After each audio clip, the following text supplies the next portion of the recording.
Eu me basto, sou o suficiente para conseguir o que quero, não preciso de ninguém, as pessoas podem me atrasar e eu sou tudo que necessito para alcançar meus objetivos. Se eu falhar, a culpa é minha e de mais ninguém. Essa é a crença central de Suzune Horikita, mais uma personagem do anime Classroom of the Elite, que iremos falar por aqui hoje usando a terapia cognitivo-comportamental para entender suas ações.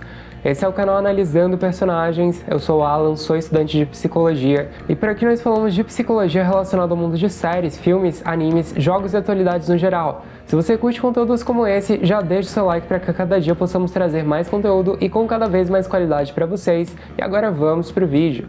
Horikita aparece desde o primeiro episódio do anime como alguém que tenta demonstrar a todo custo o quão autossuficiente é. Para isso, ela recusa a aproximação de qualquer pessoa, evitando relações íntimas, como amizade e relacionamentos no geral. Pensando na vida real, esse tipo de padrão de comportamento é muito observado quando, desde cedo, o indivíduo, por uma história de falta de suporte dos seus cuidadores, desenvolve um padrão de evitamento a relações mais íntimas. Isso resulta em uma forma de relacionamento com o outro em que você mantém uma distância física e emocional, ao ponto de não deixar ninguém se aproximar de você e criar laços profundos. Tudo isso influenciado, é claro, por um passado em que não foi possível se conectar com as pessoas que você queria, e essa frustração frequente vai levando a pessoa a se afastar de outros, pelo temor dessa rejeição se repetir.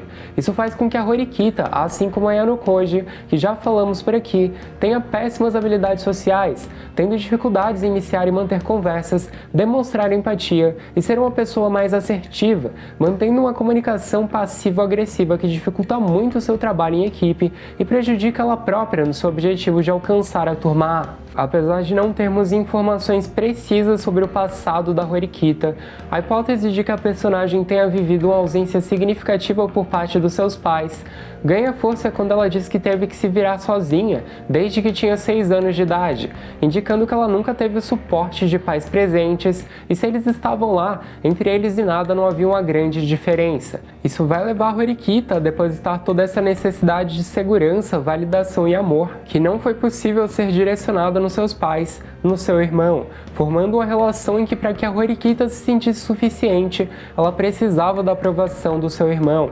Podemos dizer que ele passa a cumprir uma função para a personagem que é substitutiva, ou seja, esse irmão mais velho vai aparecer como o lugar em que ela coloca esses sentimentos e essa necessidade de ser aprovada e reconhecida, que é normalmente algo que direcionamos e esperamos dos nossos pais nos nossos primeiros anos de vida, mas que, na ausência dessas figuras, o símbolo familiar mais próximo dela, que é o irmão, assume esse papel dentro do seu ambiente.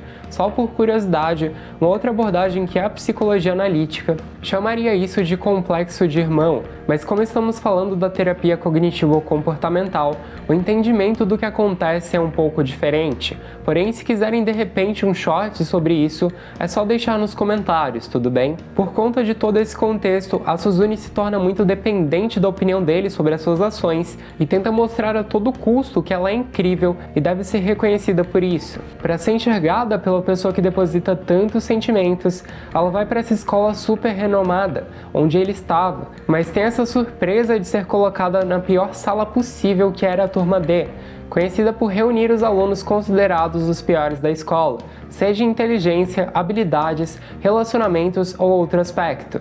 Para complicar ainda mais a cabeça da personagem, sempre que algo dá errado na sua vida, ela coloca a culpa em si mesma. Então, se ela não está na melhor turma da escola, é na sua visão de mundo porque ela não se esforçou o suficiente ou é incapaz de ser boa o suficiente para estar na melhor turma.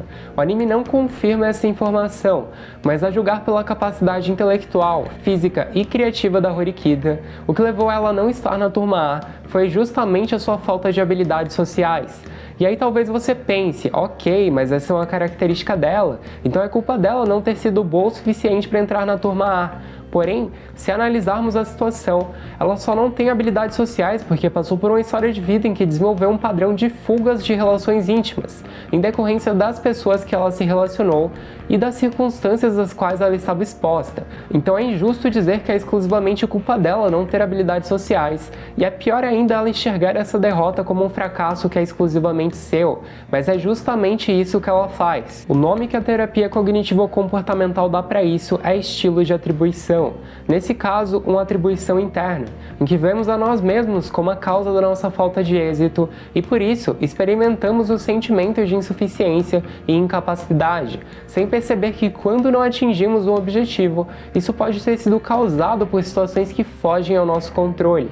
Eu iria até um pouco além e diria que a personagem tem uma crença central de desamor, acreditando que não possa ser amada, e não digo nem de uma forma romântica, mas de uma forma fraternal, como um familiar ou um amigo ama outra pessoa. Seus pensamentos automáticos estão ligados a acreditar que estará sempre sozinha, nunca poderá contar com ninguém e talvez até mesmo que ela não é boa o suficiente para ser amada, e por isso ela tenta tão desesperadamente alcançar esse sucesso. Essa é a sua estratégia compensatória. Se esforçar a limites inimagináveis, como no desafio da ilha, em que compete doente, tudo isso para ser digna de amor. Esse amor que agora ela espera principalmente do seu irmão. No entanto, ela está em uma escola, dependendo do desempenho dos seus colegas, e quando eles fracassam, ela fracassa também, o que leva novamente a esse ciclo de pensamentos de que ela não foi suficiente, sem perceber que as circunstâncias não foram favoráveis ao seu sucesso. Aqui podemos identificar uma das suas crenças intermediárias, que é: se eu me esforçar o suficiente, vou atingir o que desejo. Esse tipo de crença intermediária começa a ser estruturada desde a infância, quando a criança só recebe afeto, carinho e segurança dos seus cuidadores, caso ela atinja o que eles esperavam dela. Essas suas crenças disfuncionais começam a ser colocadas em contradição conforme ela vai sendo positivamente vista por sua turma, não apenas pelos seus talentos, mas por quem ela é na sua totalidade, de forma que o seu sucesso não seja sempre um requisito necessário para ser estimada por aqueles ao seu redor. Ou seja, o seu ambiente mudou e com ele começa a mudar a estrutura de crenças que regiam o comportamento da personagem. Afinal, as crenças que temos sobre nós são fruto da nossa interação com as demais pessoas, e uma vez que esse novo ambiente não é tão punitivo quanto o que ela viveu na infância, essas ideias absolutas começam a se enfraquecer.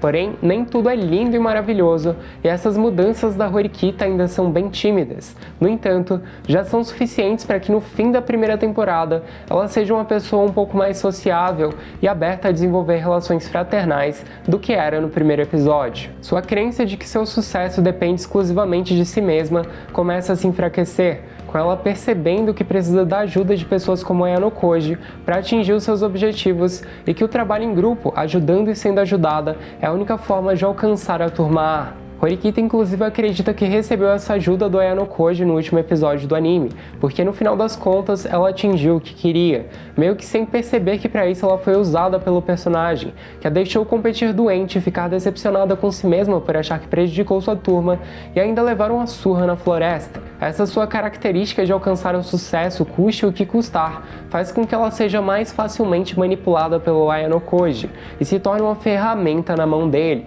E por hoje é isso, pessoal. Obrigado por assistirem o vídeo. Peço que você deixe o seu like, se inscreva se é novo por aqui. Temos outro vídeo de Classroom of the Elite sobre o Ayano Koji que vai estar aparecendo na nossa playlist do anime aqui na tela.